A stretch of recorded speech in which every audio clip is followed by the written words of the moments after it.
comes to politics. Yeah, I'm well past the tinfoil hat stage. I need a good helmet for the banging my head against the wall stage. The Kate Daly Show starts now. The government faked the moon landing was basically, it was technically impossible to do it.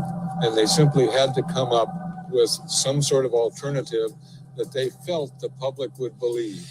I believe, had they wanted to, that NASA could indeed have pulled off the greatest hoax of all time, never sent anyone to the moon, and recreated it in a television studio. Can you realize that you and I, that all of us, have actually begun the exploration of another world?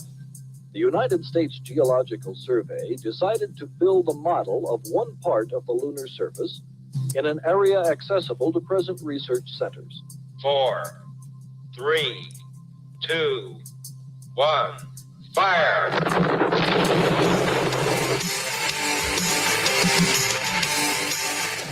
right. Welcome, Kate Daly Show. How are you today? Oh, you're going to like today's show. This is, I'm talking about, they aren't conspiracies. That phrase was coined by intelligence to make people look stupid. No, these are just things we've been lied to and about. And I can't wait to bring to your attention some things that I've never talked about on the show and some things I have, but also I'm going to add to it. So there you go. You're going to like today's show. All right. So I'm also going to divvy this up into clips so that you can share this with friends and family, because I know that when you're trying to relay information, it can get difficult because if you haven't done all the research and study, it's really hard to remember, right? Okay. Which, by the way, I am going to bring up dementia. So there you go. I'm going to bring up how they factored dementia into the American story. And believe me, it was a story. So, not that it's not happening, but they lied about it. So lies and damn lies for today's show. And on top of that, I'm going to open the phone lines. I'd like you to comment on things that sometimes we're afraid to say out loud, things that we feel like aren't true, and that I think people get afraid. I do. I think people get afraid to say it because it's so against the norm, and they're afraid of being laughed at, and they're afraid of not being respected for saying things. One time on the show, I said, people don't want to be loved as much as they want to be respected. Now, love is a part of respect, but it's kind of interesting that respect is kind of what people are after more. You want to see people respect the country, the flag, a veteran, all these things that you want respect. And so what happened was in the 60s, they decided to basically come out with the term conspiracy theorist so that you wouldn't be respected if you questioned anything, which is insane. It's the truth, though. So I'm going to talk about all kinds of lies, and I want you to chime in because I can't wait to hear what you have to say about this. So that was, of course, the moon landing, and I've done shows on this. I've done so many shows on this because once I didn't want to believe it, actually.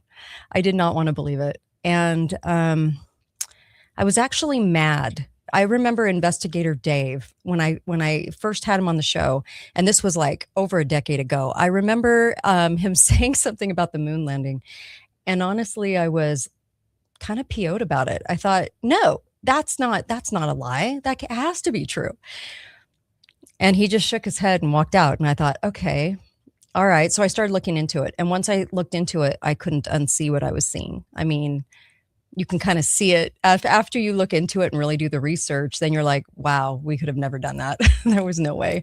And that's why we're going around the moon. Did you ever think about the fact that they're making a very big deal about spending billions of dollars when we're heavily in debt, so that you won't care because it's for patriotism, and that they're going to go around the moon? Now, remember, NASA, on their own website, not only said that they lost most of the actual records that proved we went to the moon, not the stuff around it. They say we have plenty of that, just like the peripheral things, but the actual evidence that we went to the moon, they lost it. And I remember when I was hosting the Alex Jones show, I said, we have Dorothy's slippers in an encased box, but we just allowed most everything from the moon landing to just disappear. And oh shucks, darn, yeah, that didn't happen. And anyway, so on their own website they said that we had been there, done that, so there was no reason to go back. Okay, there was just no reason for it because we'd done it. Okay, now. Why do you think we went around the moon now? That's the story now. We went around the moon. If we've been there, done that, why would going around the moon be so vital and spend billions of dollars going around the moon? Doesn't make any sense, does it? So nothing with NASA ever makes sense. We need to come up with a good acronym for NASA, by the way. I mean, I've seen some, but we need to come up with something even better. So I'm going to kind of scoot over the moon landing just because there are so many people whose emotions are tied into history with that. And it's almost as if the moon landing describes their childhood, and that if you say anything about the moon landing not being true, their whole entire childhood was a lie. Can you imagine being so emotional about something that the government said they did that's tied into your own childhood? And that you're so emotional you can't look at facts? The fact that we had enough fuel to go up 239,000 miles and back. The fact that there wasn't even a liftoff in space. The fact that, I could just go on and on. Who took the photos? Who had the camera sitting there as they took off, showing up in prime time on a Sunday. I mean, just at the perfect time so everyone could see it. I mean, there's just so many things about it, right? But what I'm talking about is the emotion tied to it. And you'll find a lot of people over the age of 50 that are just like, la, la, la, la, la, can't hear a thing because their emotions are tied in to this being part of their childhood. Now, forget NASA. I mean, as far as space, what if we would have done that in the late 60s to detract from the Vietnam War? What if we would have done that about going down to the ocean floor? And I've said this before on the show. Then everybody would have like little sea creatures on their walls and sea creature hats. And we tend to kind of get into the narratives of government. So I just, and then they kind of work their way into our childhood, and then poof, they're part of an emotion that we feel. So if you can take yourself out of the emotion, not let government things define your childhood, and then really take a good stab at it and look at it from a practical sense point of view, from the technology that we had in the 60s, I think you're going to come to the same conclusion, and then you can't unsee it. Okay. Now I'm going to shift to a different one. And then I have some new ones too. So this is a very, very big lie. Now this lie, here is a Chinese woman, and she is talking about the fact that the population of China is not what they say. Now, China is about the same size as the USA. Okay. I have done shows that the world population is a lie. All right. I've done shows on this, and people were so skeptical of my take on this. And it was kind of funny because doing the research, I was just blown away, and I can't unsee it. And the reason that led me into examining the world population numbers were because the people that mentioned it the most were Bill Gates, all your famous eugenics stars. Okay. These were the people that were talking about it the most. And so I thought, why do they always reference population? Why do they always talk about it? Why does it start with population? And then of course we have too many people, abortion is good, all these narratives coming out of government, and that climate change, too many people are causing climate change. Everything that these people are about, was the start of that was overpopulation. Okay, so I'm going to play for you a Chinese woman, and this is a clip that's going viral, but I'm going to tell you that there is a misdirection in this clip, and I'm going to show you this. I'm going to have you listen to this clip, but I want you to look at the lie. Okay, so they're trying to take something that actually is true. There is not 1.4 or 1.6, depending on who you talk to, billion people in China. But she has a completely different reason for it. So here is the clip. Here we go. Listen. So you think that they have a very similar population to the United States and China? Yes. There's 1 billion people missing. And this goes back to Missing. what we were saying in the beginning or earlier in the podcast with all of the fake IDs and all of this stuff being found out. Yeah, there's possibly 1 billion people missing. It's not a demographic question, Danny. It's a mathematical question. Let me ask you. It takes a couple to have 2 children to replace themselves, right? Think about it. Yes. If every couple produces 2 children, the population stinks level. Right. So, do you know how many children does every woman needs to have in her lifetime in order to triple its population in 50 years? To triple its population in 50 years, or have what? Let me guess. Terrible. I'll give you the answer. Okay. I asked AI. It's a crazy mathematical. If a country needs to triple or grow its population by 2.5 times, let's just say 2.5 times, okay, over a span of 50 years. 5 kids? Each woman, you're right, each woman needs to give birth on average between 4.5 to 5.5 children. Wow. Okay. Now, China grew its population officially from 1950, that's when the CCP took over to control. Okay, China's population in 1950 was about 500 million.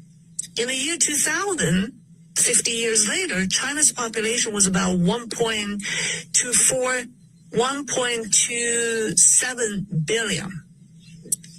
Okay, so it grew 2.5 times, right? From 500 million to 1.27 billion. That's 2.5 times over 50 years. Chinese women did not have, on average, have 5 children because of the one-child policy. Yes. Because of the Great Famine. Because of the Great Famine, tens of millions of people died. Because of Cultural Revolution. So China, from one political movement to another, and then to almost 4 decades of single-child policy, there's no way Chinese women had 5. Yeah, there's no way they had 5 children apiece. She's a Chinese woman, and she's questioning it. Now, I feel like there is a misdirection lie in that because they aren't missing. They just never were. Okay? They aren't missing. There's not 1 billion people missing. So what they're trying to do is to tell you that 1 million people in China are missing and that they have IDs and that they're here. Okay, so there's always going to be truth told, but misdirection on top of it. So in the population lie, if you will, okay, this is what happened. I'm going to tell you what happened. So this is on video because I did this show on audio only when I was on the radio before I was censored. I was syndicated nationally and I was completely censored. So I did this show, but I want to say this real quick for those of you who don't remember maybe what I said 2 years ago.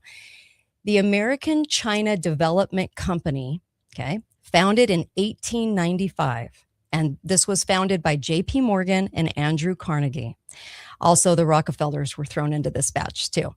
They sought to provide the American capital and management to generate this industrialization of China. And so they started building the Hankow Canton Railroad. And then, of course, it linked central and southern China. And there was a lot of chatter about, Standard Oil being part of the China market and taking advantage of the China market. Okay. So at the same time, they conducted a study. They wanted a study of the Chinese population. Up to this point, they had not done one. Now, they have about the same landmass as we do here in America, okay? So you're kind of looking about the same, give or take, okay? So they wanted to get the numbers. And we were at about, I think we were at about 72 million back at this time. And we were a fast-growing country. We had a lot of kids, okay? And the Chinese were coming over here to build the railroad. They were coming over here because of poverty. So they weren't in a great place. But when they came out with this, okay, it was rounded to about 255 million people that they said lived in China. So we only had 72 million. And they said in the late 1800s, they had 255 million, even though they were very poor, needed our help. We were funding them. We were sending money to them. For the next 30 years, we would be funding a lot of their stuff over there, okay? Health-wise, food-wise. I mean, they weren't in a great state. But they said in a matter of 30 years later, okay, we're looking at the end of the 1920s. They said in a matter of just 30 years, they went from 255 million people to 421 million people. Okay, look around. How many people get born? Okay, USA has only achieved what, 335 million, give or take? They said back then, okay, in a 30-year span, they went to 421 million. Well, people did not believe this. There were people that were actually asking about this. And back in the late 1800s, they were writing in op-ed pieces into the newspapers. And they were saying, even Mr. George F. Seward, okay, he said the China population states that for imaginative reasons, this was an op-ed written into the paper, imaginative reasons for placing the population higher than 200 million at the time in the late 1800s. The question was raised in 1881 at the International Review in January, stating that China's population could not be more than 80 million, and that the data concerning the population is so untrustworthy, it's reduced to a little bit more than guesswork. Okay, this was in the Alton Daily Telegraph in 1882 because they were spinning this lie. So then what they started to say was, in over 4 decades, then they would basically have an increase of 72% increase. And so it was amazing, right? And people were really, really questioning this. And so then it went into over the years through Mao, when major poverty hit, when major tyranny hit, and then you had the one-child rule in China. And that's what that girl was talking about. She goes, if you factor in Mao and you factor in all those things, which the United States didn't have, okay? So we went from 72 million to now 335 million. They went from, they said 255 million to 1.6 billion. And so there's so many people questioning that, and the Chinese are questioning this. And so I wanted to bring that to your attention because there's no way, if you look at the population, that the Chinese could have kept having five children apiece to be able to double and triple their population and quadruple their population like they did. All right. And so there were all kinds of articles that were taking this apart and saying that there's no way. And what they did was, in the 1950s, they used to say from the late 1800s to the 1950s that it was speculation. Okay, that the numbers were speculative, okay, because they told you, oh, we couldn't possibly know the real numbers, but we're just rounding it, just rounding it. And then from the 1950s on, they said it was fact. They said it was fact. It was a fact that China had all of these people, okay? So it could not have happened. It just could not have happened. And so 24 million in Shanghai, right? China's biggest populated city with 24 million. How in the world would you get to 1.6 billion? So the people, because we think of it like China, well, China has all these people. Well, yeah, in the cities, kind of like we do, stacked, right, in apartments. But if you really look at the landmass, you're not going to find that. So I bring this to your attention because when they keep saying 8 billion people, the thought is that actually you're looking at probably 3 to 4 billion people. But they have to keep the lie going, because if they don't, then what happens is they can't exercise the thought of eugenics, right? So when we hit that late 1800s, on the heels of China's over-exaggerated numbers and India's over-exaggerated numbers of population, they said that was the catalyst, the reason that they had to bring in chemical fertilizer.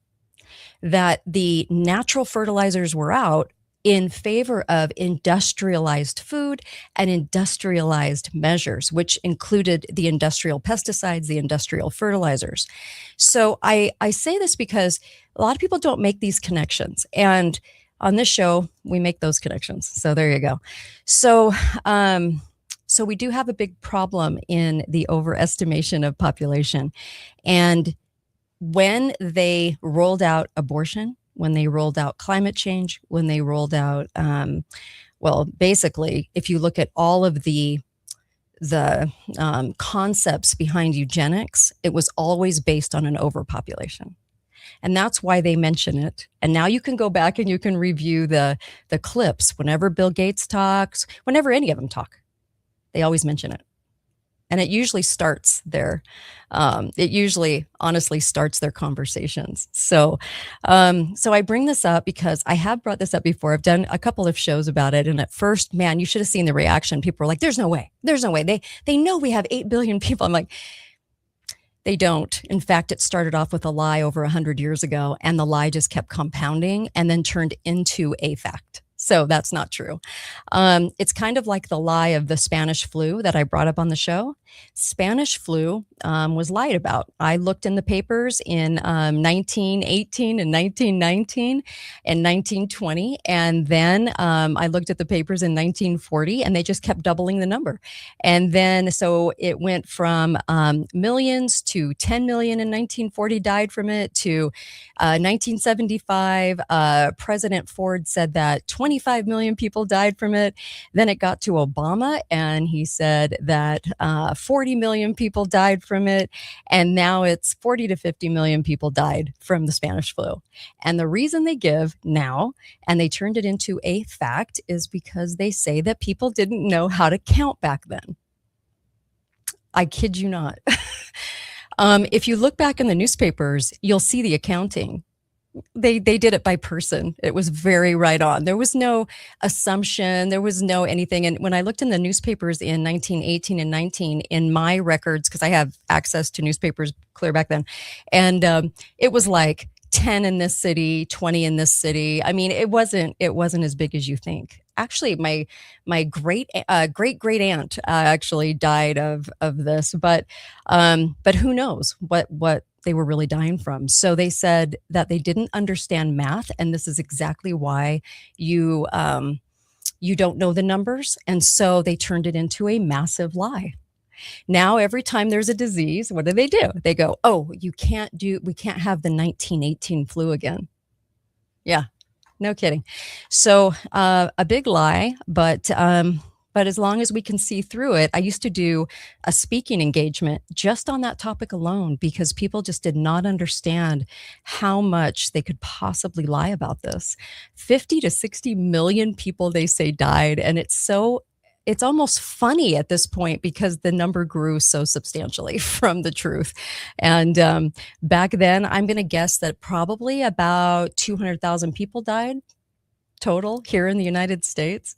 So they'd had to turn it into a big lie because this is when they started talking about contagion and virus. This is about the point when they started saying virus was killing us and virus was contagious. Okay. Now, I'm going to give you another interesting lie. You want another interesting lie? Okay, here we go. So this is another fascinating one, and this goes back to 1908. And I actually did a presentation on this, and I swear to you, I got people acting like I had 3 horns on my head. Like, how dare you say this about something so scientifically established? And I was like, it's not. It's not scientifically established. Listen to this clip. This involves Simon Flexner and virus because the 1918 flu was masks, it was quarantine, it was contagion. And this is where they sold the lie, and this is why they still lie about the 1918 flu. Here you go. 1908, famous paper. I never heard about this in medical school. They took a child who died of paralysis. Mm-hmm. Right? They didn't know why. This child died of paralysis. The part of their spine called the anterior horn cells looked diseased when they did an autopsy. So they took some of that. They said the virus must be in there. They ground it up, put it through a filter to get the big stuff out, put that in a syringe, injected into the brain of 2 monkeys. 1 monkey died and 1 got paralyzed. And they said, see, we've proven that polio is a virus. And I read that in 2020 and I thought, you have got to be kidding me. Because first of all, they didn't see a virus in there. That's not the only thing that was in there. And they didn't inject normal brain into a monkey. Maybe monkeys don't like having dead spine tissue injected into their brain. But that was the proof, right? Yeah. So then they do that for about 50 years, probably 100,000 monkeys. That's, by the way, called the isolation of the virus, which is weird use of the word isolation. Then in 53, somebody says, I'm going to inject healthy spine into a monkey's brain. And you know what happened? The monkey died and the other one got paralyzed. And he said, well, that way is disproven. And so we have to find a new way to isolate the virus. Yep. So what they did was Simon Flexner via the Rockefellers actually said, and this is true, they actually took diseased monkey brains, they injected it to somebody, they said, this isn't bacteria, no, this is a virus. But it's invisible. It's invisible. And it's a virus. We were going to call it virus. And so this was clear back in like 1905. And even though they called it invisible, they said that you can't really see it, but just don't look at the bacteria we had to inject. Just know that this is something new. Okay. So then when 1918 hit and the doctors were wearing masks, okay, and they were trying to sell the lie of contagion for virus that you couldn't see. What was fascinating about this was that they had doctors writing into the papers and they were writing into the op-ed sections and they were saying, you can't, this isn't contagion. Like, what are you talking about? We don't need to wear masks. The only people that are going to get sick from masks are the people wearing them. Like, this is ridiculous, you know? People, when I saw the op-eds, it was really funny because the nurses and doctors were like really arguing about this. But right after this is about the time that the country doctor was out, right? 1930s. And then, of course, they introduced the Johns Hopkins medical training, which didn't include health. It was all about pharma. And they weren't trained in any minerals or vitamins or anything. They also started the Institute for Virology. And so they made virus into a substantiated claim of science. But the science behind it was that it was invisible and it wasn't a real thing. It was just named. Yeah. I actually did a presentation on this, and I swear to you, like, mouths were on the floor and people looked at me like, you're insane. And I'm like, hey, I can't make up what they did in the early 1900s to substantiate what virus was. If you believe that they came up with something that's invisible and named it and that it's real, that's on you. Okay, so it really makes you question virus, doesn't it? All right, so on the heels of that lie, I want to bring you yet another one. Okay, so see, I have to smile, otherwise I'll cry because the lies are so big. The lies are so big, people can't understand. They're not conspiracies, they're just actual lies. So let me bring to the stage this guy. You know who this guy is? Jean-Martin, what the hell is his name? I always forget it. Jean-Martin Charcot, okay? He's French. And this guy right here, this is very interesting. Now, I want to tell you about this guy because I brought this up a week ago. I think it was a week ago. I did a show about the origin of disease. And I want to tell you about this guy. This guy is a piece of work. This guy, oh my gosh, you guys. He worked on naming. This is what he did for a living. He named diseases that he said were new. But there's a lot of lies that are involved in the naming of those diseases. So Number one, he is the one that talked about dementia. Okay. And what's interesting about him was that he went into this insane asylum and he looked at 200 people that were crazy. And he said he observed them. And he said that basically, this is the guy that named ALS. This is the guy that named Parkinson's. Okay. So Parkinson's was later named after somebody, but this is the guy that identified it. Now, this guy was put in charge of a whole new department, and this whole new department was dedicated to neurological degenerative diseases. So what this guy did was they call him the father of French neurology and the world's pioneers of neurology. It's a load of crap. Anyway, what he did was he went into this insane asylum, and those diseases were not done by fact. So those diseases were not brought to us because they did a bunch of studies.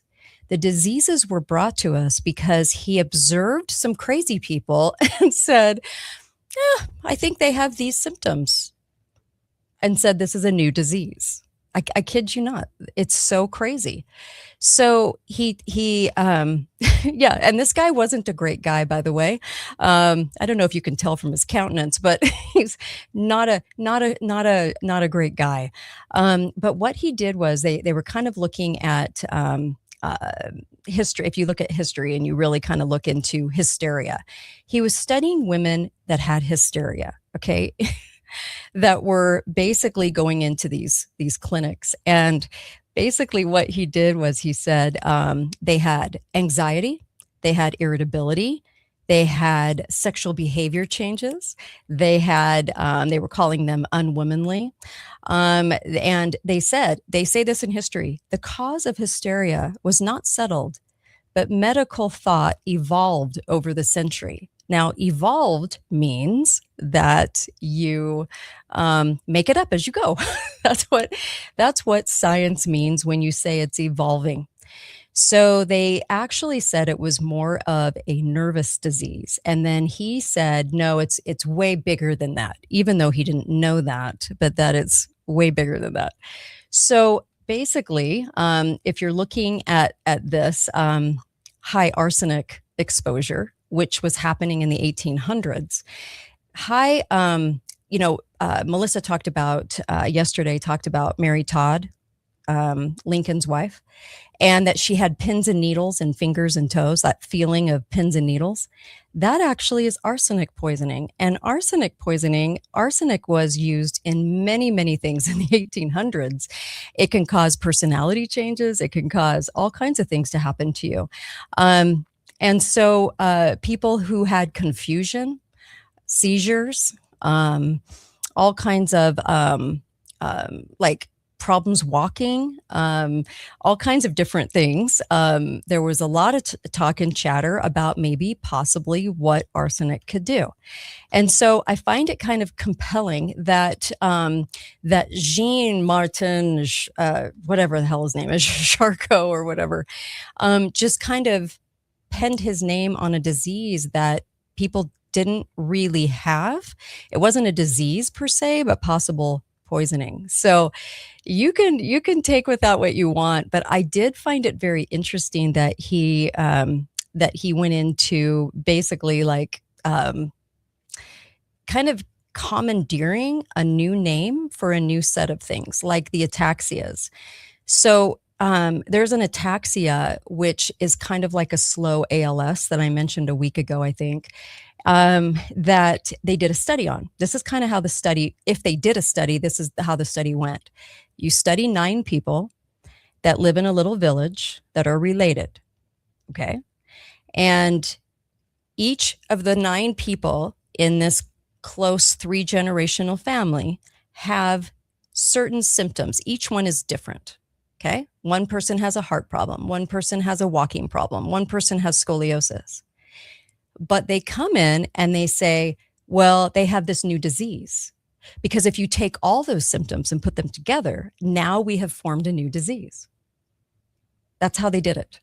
They didn't do it by study. They didn't do what you think they did. Okay. So this is in the 1800s, late 1800s. And all these diseases seem to pop up around the same time, which is very suspicious. So all of a sudden, you had a lot more toxins being used. All of a sudden, you had, arsenic. We had all kinds of stuff being used. And then we had all the chemical fertilizers and pesticides come out, which would cause a lot of these symptoms. Weakness in extremities. I mean, all these types of things, right? Motor neuron diseases. Muscle weakness, muscle wasting, all of these things. And what you do is you say these 9 people had this particular disease, this new disease that we've just named. And usually they're naming it after themselves, but we just named a disease. But if you look under the hood, so what they say now is that it's a genetic thing. So, and also on that ataxia, it was that it was European descent. Well, European descent just because they found it in Germany? Only 9 people? It wasn't everywhere. Okay. So what they did was they said, oh, it is genetic and it is of this certain descent, which is basically all of us because pretty much most of us came from there. So therefore, we have penned a new disease. It's all pretend. I mean, they at the time, this wasn't prevalent. You had, I think, certain poisonings happening that were understandably coming out in symptoms, but they started naming these diseases. And then when you get to the 1900s, so years later, right, all of a sudden, after the 50s, you had the VAX program and you had DDT and then glyphosate as the pesticides. Okay. So you have these diseases, and then all of a sudden, doctors start reporting the numbers. But if you look back in history, the lie is that it was underreported. But I contend that if you have a symptom that puts you in a wheelchair or causes muscle extremity, like just weakness, or you're going to see a doctor. Okay. You're going to report that. So it wasn't underreported. It just wasn't as big of a thing. So the more poisoning they did, then it started really showing up in the 70s. So that's why I say there's so much more to the story behind diseases that we don't look at. When people realize that dementia was basically off of watching 200 people in an insane asylum, not looking at all their records, not just observing them and saying that we have dementia. Well, look around, guys. You're seeing dementia everywhere. Do you know anyone that's older that doesn't have some dementia? Is that just an overload of toxins and parasites? Okay. So what are we really looking at, right? The poisoning of America. That's what we're really looking at. So I always find it really, really compelling when I go back into history and I'm looking at all of these things like copper. Okay. Now, there's a product that I take called Recuperate Copper. Okay. There's 2 products that Formula IQ sells and formulaiq.com. And you can use my name, Kate. But the reason that I started talking about copper and the reason that I tell you about that product is because it's so vital. So basically, what happened was we used to drink from copper pipes. We used to drink from copper goblets. Copper was everywhere. And then when it got to about the 1930s, they started lying about copper.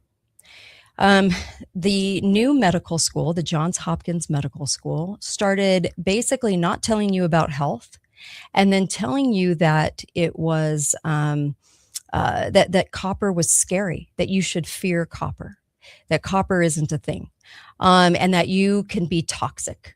Okay, toxic levels of copper. And so it's funny now that people fear it. It's kind of like how they feared tomatoes in the 1600s and thought that they were full of poison. Same exact thing. If people get the idea enough, they will believe it. So nowadays, copper is never questioned.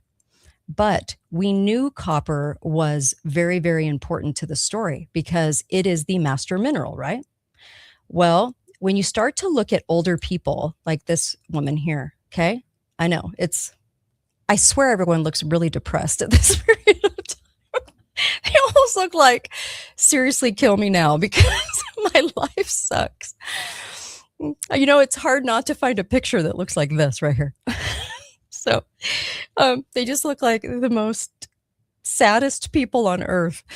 Anyway, I'm sure they weren't, but this is what you get. So go look at the photos of these older people, okay? You're going to probably find a lot of people that made it over the age of 50 that do not have gray hair. Do you see that? Okay. Go look at pictures. Just go look at them. You will see gray, but it's not prevalent. So a lot of even the older women, nothing, no gray. Do you see that? So the thought behind that is, and if you look it up and you look up copper and gray hair, you will notice that they talk a lot about melatonin and how copper feeds melatonin and how it can be a sign of not having enough copper. Okay. So 1930s, we started losing copper in our food supply. I think it was by design. And then they started spraying the pesticides. The DDT and the glyphosate steal your copper. Copper is the most important mineral. It is the orchestra leader over the other minerals. It tells the cell what to do with iron. So energy production, all of those things are controlled by copper. And so a lot of people go anemic, and what they do is they go into the doctor, and what does the doctor prescribe? The doctor prescribes iron. Well, iron supplements are not that great for you, okay? Your body needs to produce its iron, right? And the cells need to regulate the iron in your system. Well, if you don't have copper, which tells all the minerals what to do, that's at the foundation. It's at the root of your health. And I think a lot of diseases stem back to that loss of copper, because once they started removing copper, not training the doctors in copper, having us fear copper, all of a sudden you saw all of the issues behind not having enough copper, all the symptoms showing up. After the 1950s, many diseases where the loss of copper is actually almost verbatim some of these diseases.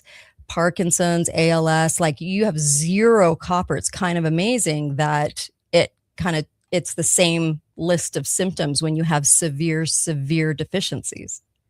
So I find that compelling because looking into it, I never realized, to tell you the truth, I never realized how lied to we were about the origins of those diseases when they weren't prevalent at all. It was pretend. It was like, not pretend, I shouldn't say that. That gives you a different connotation. It should be more like they were just sort of assumed and made up. Like, we're going to take this set of symptoms that's coming from toxic poisoning because we know we're going to have more toxic poisoning. So we need to have some sort of way to describe what's happening to you so that you think you have a genetic disease, that you're not being poisoned. I honestly don't think they wanted people to connect the dots to our food supply, the industrialization of our food supply, to the pesticides, the chemicals, all of those things. The DDT poisoning, the outcome of that was your polio symptoms. And they named it polio. Okay? It was a poisoning. In 1952, I've said this many times on the show, but it's worth saying again. In 1952, Congress started questioning it. I read some of the congressional records. They started questioning DDT and was it causing this polio spike? And they stopped spraying it as much and it lessened. And then in 55, 3 years later, they came out with the famous polio dose. And then it started giving people more of these symptoms. And that is how they substantiated polio as polio, instead of, hey, we have a DDT poisoning going on. So glyphosate, DDT, all of those things steal your copper. Then we don't have that level of copper in our system to regulate things. And all of a sudden we started getting chronic fatigue and Epstein's, and you have more ALS. We didn't have ALS, really. You really couldn't find it before the 1950s. It was hardly a trace of anyone with ALS. Then they started saying that they were reporting it. So they say, oh, it's underreported. So that's a lie. So anyway, so we start getting ALS, we start getting dementia, we start getting Alzheimer's, we start getting ataxias, we start getting all of these diseases. And these guys were very, very, very busy penning their name to a set of symptoms that were just emerging at the time. Now think about that for a second. Why would you take the time and put money into that? See, doesn't make any sense. It just doesn't make any sense. So that one is a very interesting one too, because we don't look under the hood. We don't go, well, what was the study? How did they name said thing? How did they name Alzheimer's? Alzheimer's actually came off of one person. It was one person. It was taking one person's brain and saying that we have a new disease and it's Alzheimer's. Very interesting, because I actually do think that many things that we're incurring right now are coming from a series of poisonings and parasites. Parasites can actually take your copper as well. Did you know that? Parasites actually can steal your minerals. Yeah. So what they were, going back to arsenic for just a moment, 19th century, they were using arsenic in everything: farming, homes, medicine, and fashion, everything. But they never wanted to associate that with illness. So they started penning these disease names. Okay. And then I think they upped the ante. I think they actually started really going crazy on all of these poisons. And then still to this day, they can go, well, it was substantiated in the 1800s, so therefore it must be genetic and it must be, your descent and all of these things. But that's actually not true. So that's my take anyway, after doing all of this research. So there's that. And virus, dementia, I'm going through my list of things. If you saw me on a video in 2021 that went viral, you're going to remember that my husband got out of the hospital, that he had what they called COVID. And I said, yeah, COVID's BS, it's pneumonia. And they wanted to do remdesivir and they wanted to do the ventilator on him. And they kept trying to talk him into that. And his D-dimer numbers, his numbers were off the charts. They were very, very bad. And we opted to do high dose vitamin C. Between 10 and 25,000 units back in the 1930s and 40s, they had already established that high dose vitamin C could kill pneumonia within 24 to 48 hours. So we did high levels of vitamin C liquid. We did zinc. We did took them off the steroid that they wanted to do, because they started it. We made them take it off because it was causing diabetes symptoms, making diabetes go through the roof, and put him on budesonide. And day 3, he was out of the ICU. And on day 5, he was golfing. And he should have been dead. So when you rely on things that actually work. And my reliance was on the frontline doctors. My reliance was on my study of disease. I was willing to bet my husband's life that we were being lied to about COVID, because I knew that in the hospitals, they saw a whole lot of death, but they were pretending as if they were doing all that they could.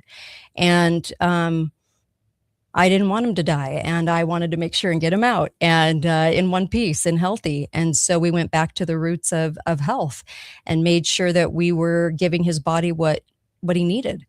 And within about 30 hours, he was sitting up and eating Chinese food and doing great. And the guy on the right of us died, and the guy on the left of us died in the ICU. So if you saw that video, it went viral because I was trying to help people.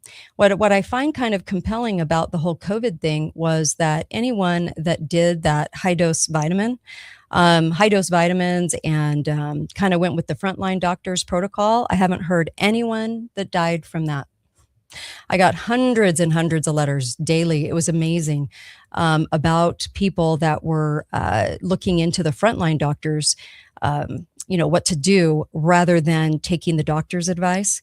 Now, plenty of people died from what the doctors said to do, but people weren't dying from doing the thing that the frontline doctors said to do, the doctors that actually knew about health. Don't you find that compelling?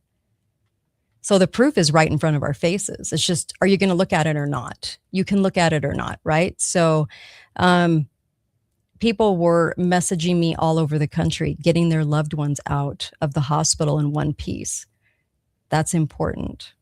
That's important to know that after rejecting everything that the government and the hospital said to do, my loved one was thriving. Okay. It was a scary time, but my loved one was thriving. Why? Because we went back to the roots of health, and we didn't look at pharma. We didn't say pharma's the answer, government's the answer, and the doctors run by the government are the answer. And so I went against all of their advice, and they told me I was going to kill him by doing that. You're going to kill him if you don't put him on remdesivir and a ventilator. You're going to kill him. But what's ironic about that is that when he lived and he's thriving and he's healthy and he's out of the ICU in 3 unheard of days, they called it an anomaly. That's how idiotic they are. They called it an anomaly. So I guess we have a lot of people that followed the frontline doctor's advice, and I guess they're just what, anomalies, all of them? That's amazing. So what I'm saying is, look, when it comes right down to it and your loved one's health is on the line, please listen to your gut and pray about it. And God really came in for me on that one, because I knew what to do. And I relied on the people that knew what to do. And I completely rejected the asinine doctors that were telling me to do the exact opposite, and the nurses that acted like bullies. I was basically like, you're not going to kill my husband. Sorry. So not today. And we got him out of there. And when he was golfing on day 5, a lot of the nurses and doctors really kind of looked a second look and went, what? And then I've told you this before. I've told you this many times because I really want to make this point, because when my husband's life's on the line, this is a good point to make. Okay. But what was fascinating and what really took my breath away, okay, was when people heard that podcast and they started going in to the doctor to request how my husband survived, okay, and got out of the hospital with, and that was just high dose vitamin C and zinc and D, okay. When that happened, people started going in and requesting those things. And the hospital that I know of, I'm not going to say their name because they've really tried to go after me, but the hospital then decided that they were going to make it, they wrote all the doctors and said, you cannot prescribe high dose vitamins at all for anyone, even if they ask.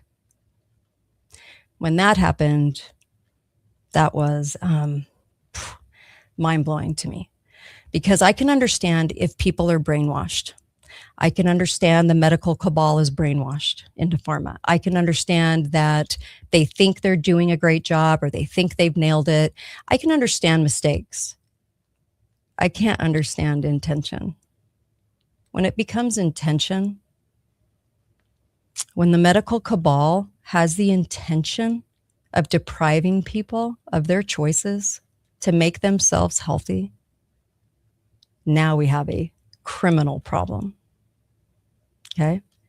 And what's amazing to me further is that even after watching my husband and having his life on the line, that they could not come to grips with the fact that what they were doing for people was basically killing them. They couldn't come to grips with that. So they made me the enemy. They made vitamins the enemy. They made minerals the enemy. I know, it's amazing. It's like a psychosis. Okay. So in the future, when we have more, because Pfizer's not done and the government's not done controlling your health, learn as much as you can about health right now. Have as many old books as you can on hand, know about health, know how they lied about diseases, know what possibly caused those diseases, look at symptoms, look at the things as why would these women be hysterical or feel like they had pins in their fingers or all of these things? Could it be a poisoning of arsenic? I mean, ask these questions, ask better questions, go back to the original studies, look at the origins of disease, look at the origin of virus. You're going to learn so much about our health.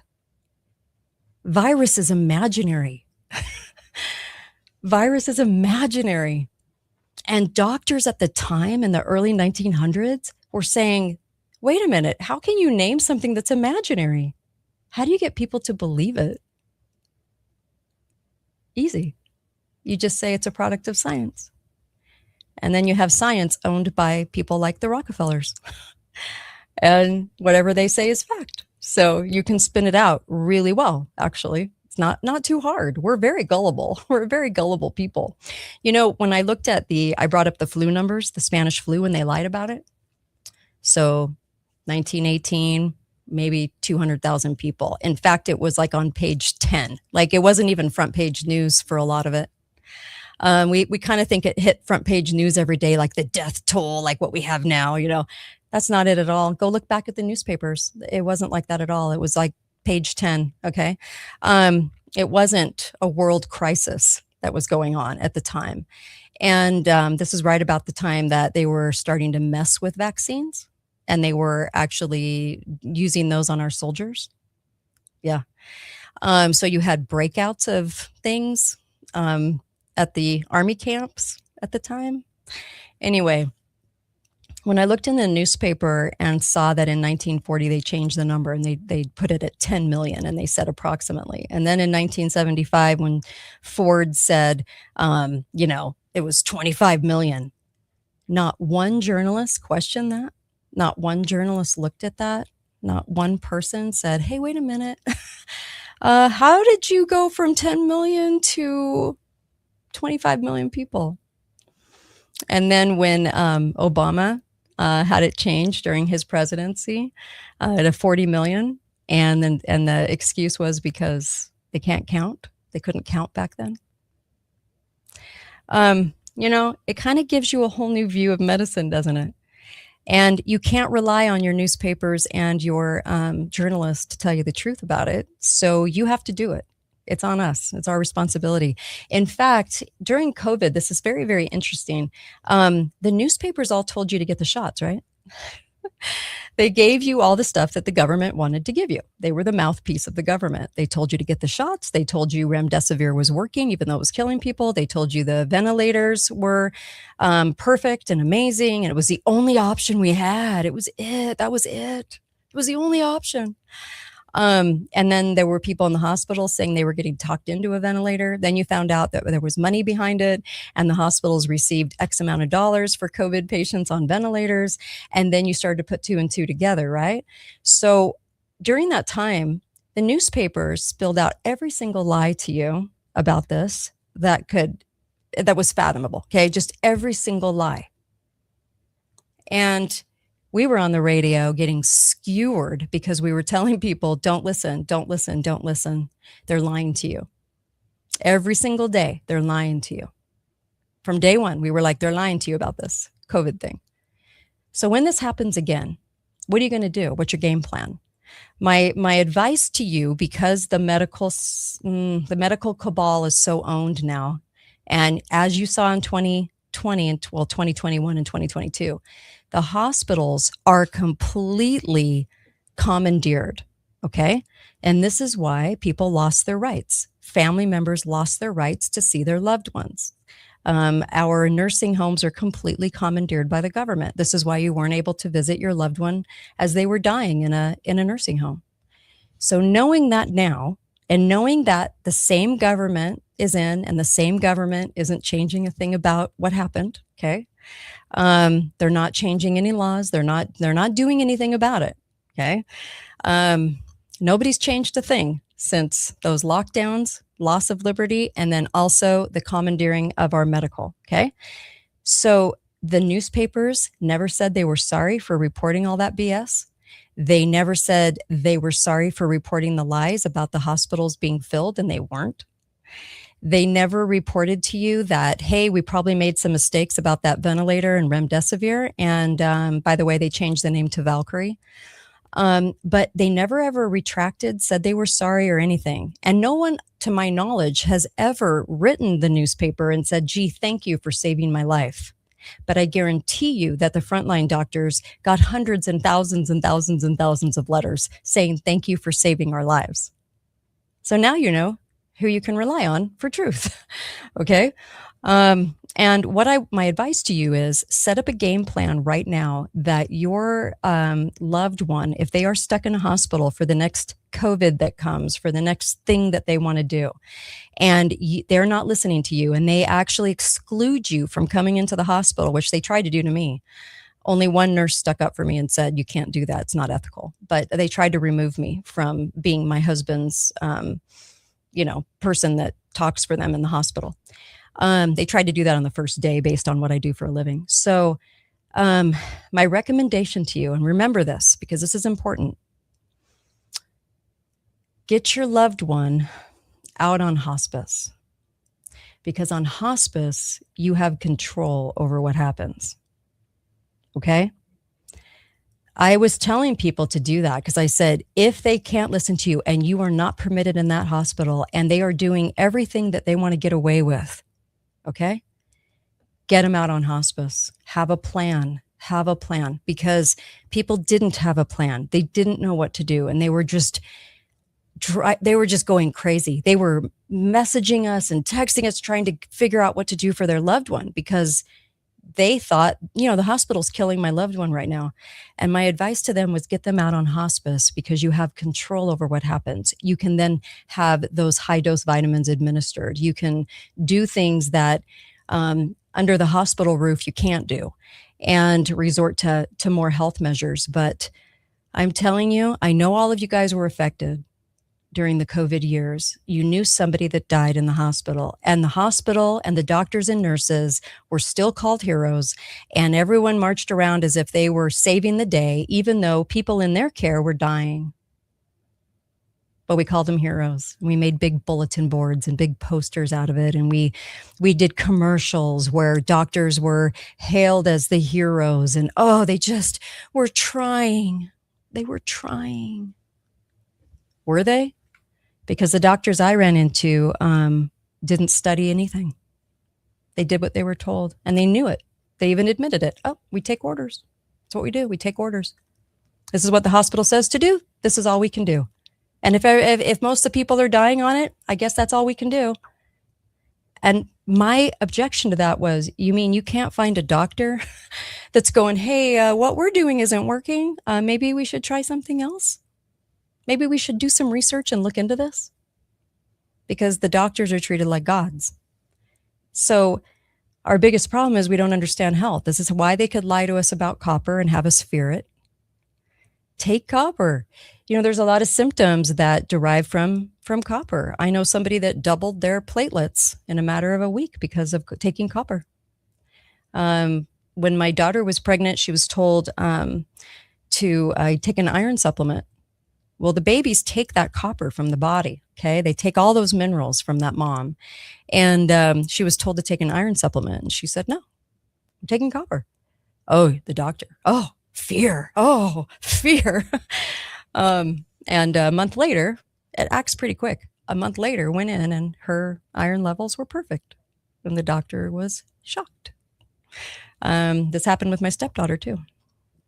So I'm telling you, that by understanding a few things and understanding the lies, you can ask better questions to find more answers.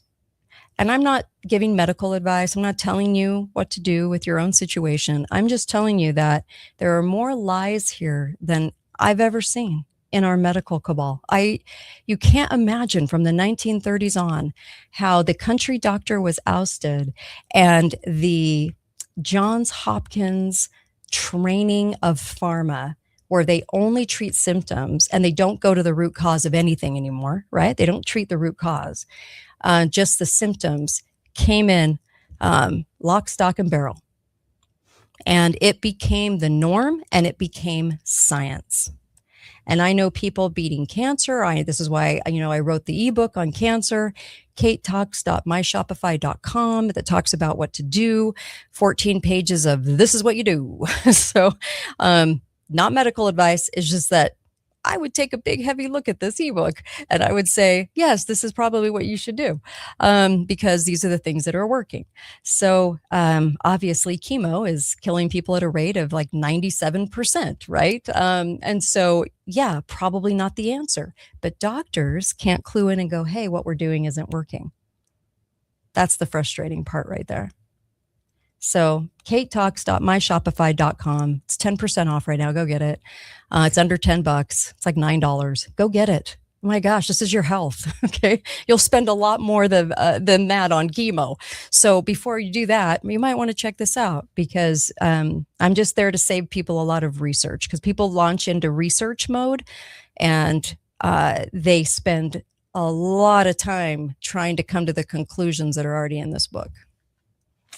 So katetalks.myshopify.com. I take Cardio Miracle every day, twice a day, because it's that mineral delivery system, right? And we need more minerals, more fruits and vegetables. That's what that is, Cardio Miracle. And I take copper. I take all of these things because we are devoid of these nutrients. They're not in our soils. We have pesticides and toxins and parasites that are killing us, and we're not doing anything about it. We just keep allowing the medical cabal to steer us in a direction of more medical cabal. And that's not okay. How are we going to change that? Come on. We got to change it, right? So the other one I was going to mention, and I'm running out of time, was organ donation.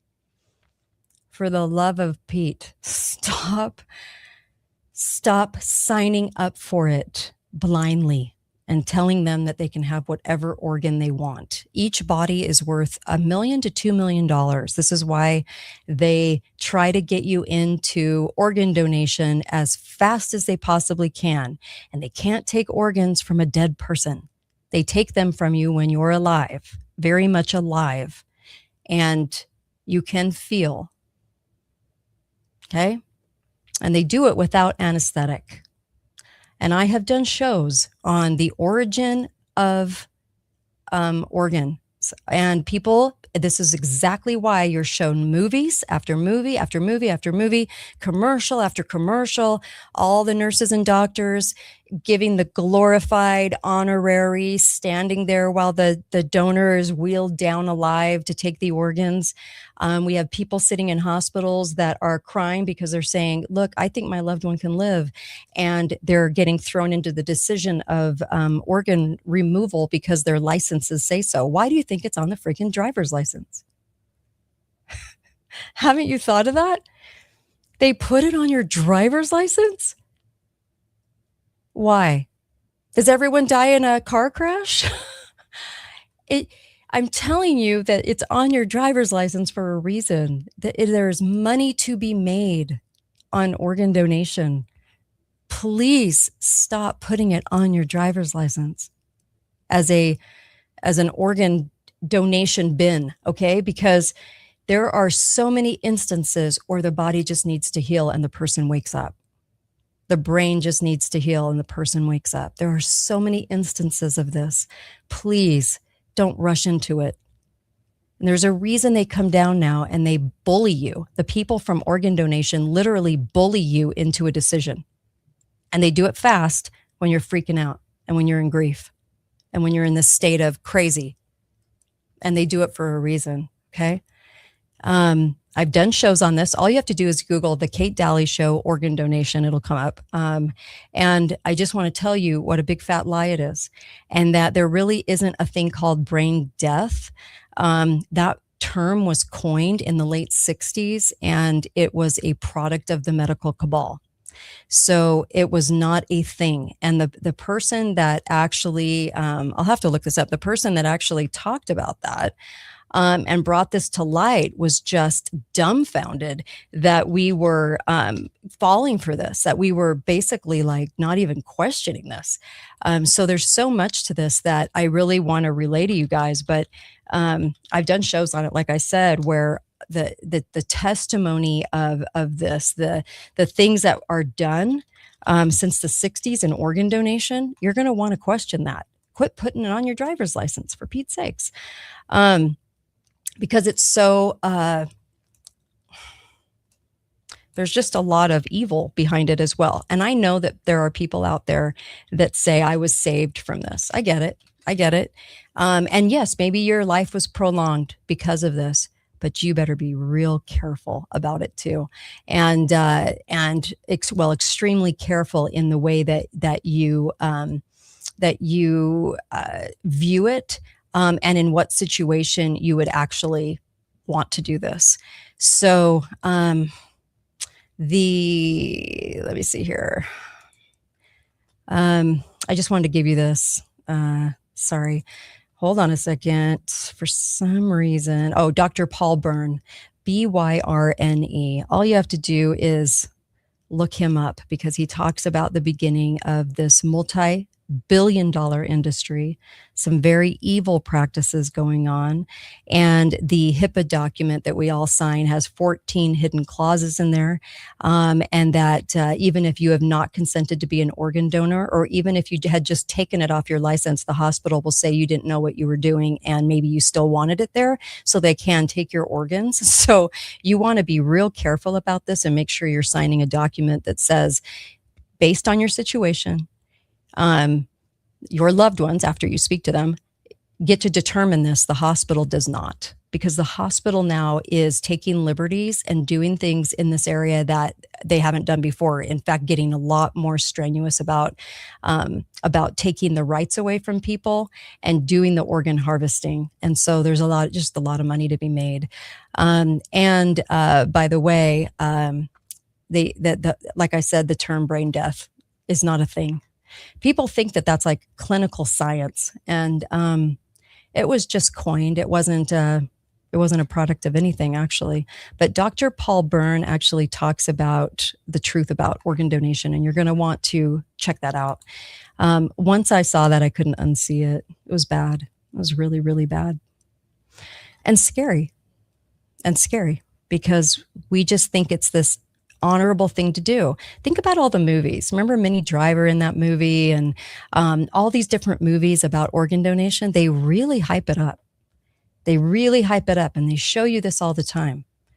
I don't know if you guys get that, but they're showing you commercials. They're showing you shows. They're really, whenever the media is hyping something up,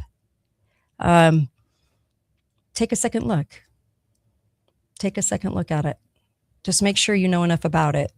And give the time that it takes to heal to a brain.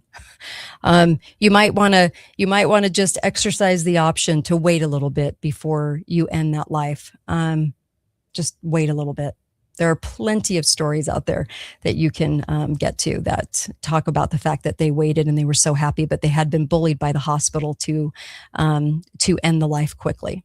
So just saying that we've been lied to a lot. And so today was really about these conspiracies that end up being just lies. They're just lies. They're not conspiracies. They are conspiracies. People do conspire, but you're not crazy to call those out. You're not crazy to notice something and patterns and notice things that are weird, that don't make sense, like the origin of some of these diseases that they actually did not have at the time, except for maybe symptoms of poisoning, but they named them new diseases for a reason. You might want to look into that and go back to the origin of things. We have to be a thinking populace, and we're not a thinking populace. And the snake oil salesmen are the medical cabal trying to sell you on pharma's latest and greatest. And they only go after the symptoms. They don't go after the root cause, right? So we have a definite problem there. So I think a smart person would probably look at that and go, hey, they're not solving anything, right? And one pill becomes 2 pills, and 2 pills becomes 3 pills, because you have to take a pill for all the symptoms that arise from the first pill. And then all of a sudden you're on 10 medications. And I think that was by design, actually. So there you go. A lot of history to a lot of these things, but I did today's show as a wrap up on video so that this would be on video, because a lot of these shows were done when I was syndicated radio and they're audio only. Well, we live in a very video generation now, so we've got to kind of put these messages out there so people can understand maybe some of these origins a little bit better. I just wanted to bring all these things up. I was going to go into the current state of politics in that theater, but I've done that enough this week.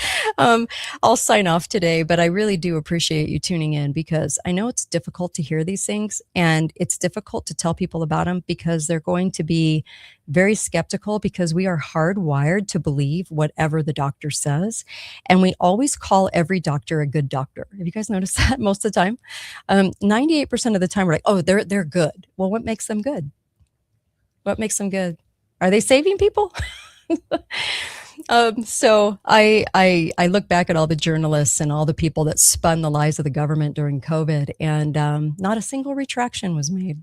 And plenty of lies now came out where everybody knows they were lying. But you're often going to find that no retraction was made. Almost every editor, I know 2 editors that are horrid.